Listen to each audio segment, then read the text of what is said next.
Traditionally, the role of photographer has always been a supplier, and as such, we have very little control over our work. And in supplying our clients who have traditionally been magazines, I think we're one or two notches up from stationery and utility suppliers, but we're suppliers nonetheless.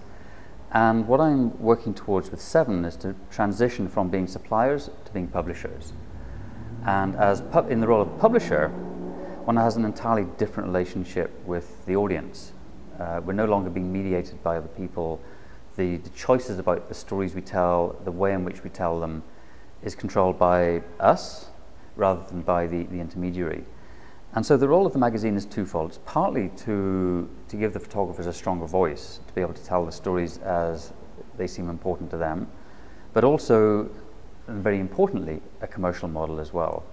So the magazine is built fundamentally as a commercial tool, and in our experiment so far, it's been a very positive test, and we think that it will become a commercial model. Looking forward to monetizing it probably in 2011 onwards. The magazine as it exists at the moment from April to July 2010 is pretty much a prototype. It's testing a structure and a format, and in our minds doesn't represent the finished product at all. It's really a beta test. Well, our motivation for launching the magazine was, I suppose the timing of it was partly catalyzed by the economic situation and the need to explore different models, different ways of working. But it's also born of a long-standing frustration with the constraints of working in the print medium. And just coincidentally, as the print media are running into economic problems, new models are opening up to us. And I think this is a very exciting time, and I think that the magazine is just one of a number of initiatives that VII is developing to push ourselves into the 21st century. And I have to say, the more we test, the more we explore, the more opportunities seem to be revealing themselves.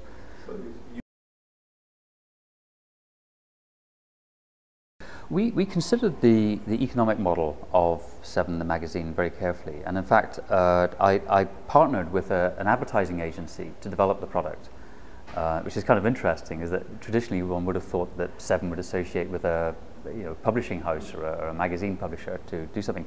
Now, I went to an ad agency for two reasons, one of which is their business is about communication and communicating effectively to a wider range of people than just a magazine.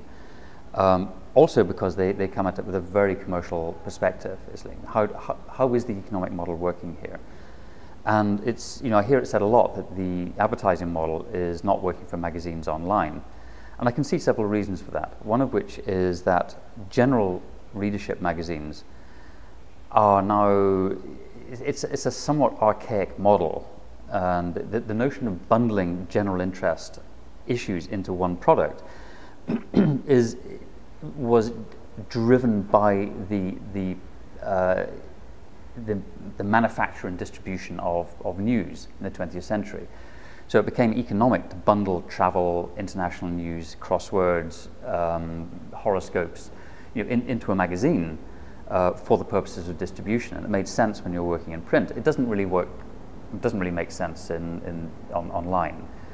Therefore, not only is the bundling of information changing as you move online, but so is the economics.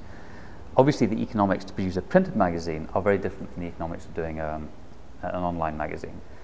So the two reasons why I think it hasn't worked for traditional publishers. One is scale. They come with this infrastructure, which is an industrial infrastructure, which is the legacy of this whole bundling process, and therefore very high overheads.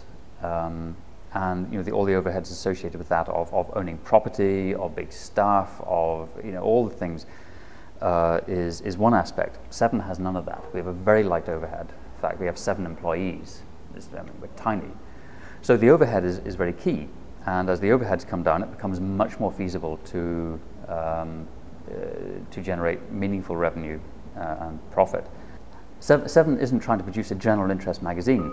We are very specifically addressing a niche audience, and therein is another advertising advantage in that the incentive for advertisers to address a general audience is is now mixed with an incentive to address specialized audiences.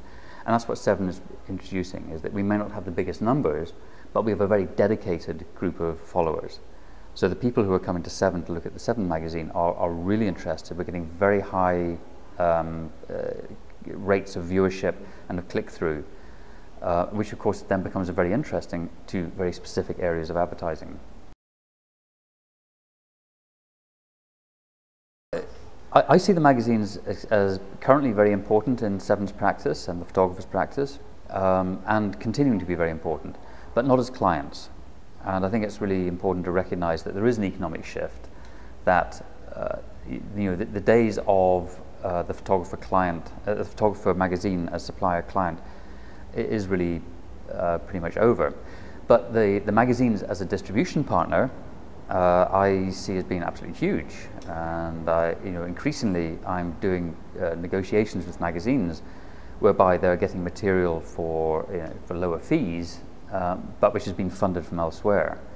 But the role of the magazine or the newspaper in distributing stories is still very important. It's a very limited distribution because, of course, it's print, and as such is limited in its format and its scope. It's limited in that the readership of magazines is very specific. The demographic tends to be older, but nonetheless, it's a very important distribution tool.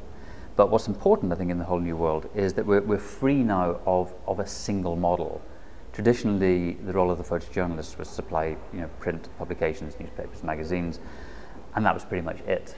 And now, of course, we have a much, much wider array of distribution opportunities.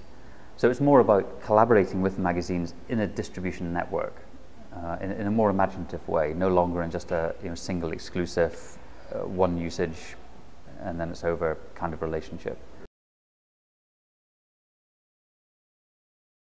News never paid for itself, and photojournalism never paid for itself. And the only way that photojournalism generated any income for the magazine publishers was by bundling it with the other stuff. So there's an opportunity and a problem which comes with unbundling news and photojournalism. The opportunity is that we become light, we become niche, we become very, we attract a dedicated audience. The downside of that is that there's no history of people paying for news. People will pay for bundled product, but there's no history or evidence that people will actually pay for news. And so far, all the evidence is that they won't. So I think that there's a number of factors here, and we don't really know how it's going to play. But I think a large part of it is redefining our product, and that goes for the large player and the small player. I think one of the exciting things about this moment is that there's no single model. There are many ways of doing this, and I think that crowdfunding is one opportunity, and I think it's absolutely viable. How scalable it is, we'll see. I think a lot of things have to change with as we move into these different models, one of which is the photographer's expectations, and it could be that we'll discover that the crowds will fund one particular type of story but not another type of story. So to say, is it viable, I think depends a lot on this next couple of years and what we discover is possible. I think it's absolutely viable, but we don't yet know on what terms. So we'll discover whether whether it will just be celebrity based or whether we can do serious journalism. We'll find out.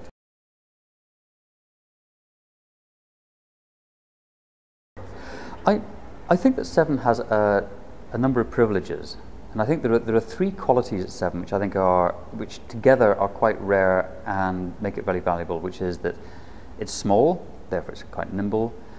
They have, as photographers, they've had a fair degree of success, so people are paying attention to them. And the third thing is that they're still very ambitious, and that there's a real hunger amongst the owners of VII. There are 10 owners who are photographers. There's a real hunger amongst the owners to experiment, to explore, and to be part of the process of defining the new journalism in the 21st century.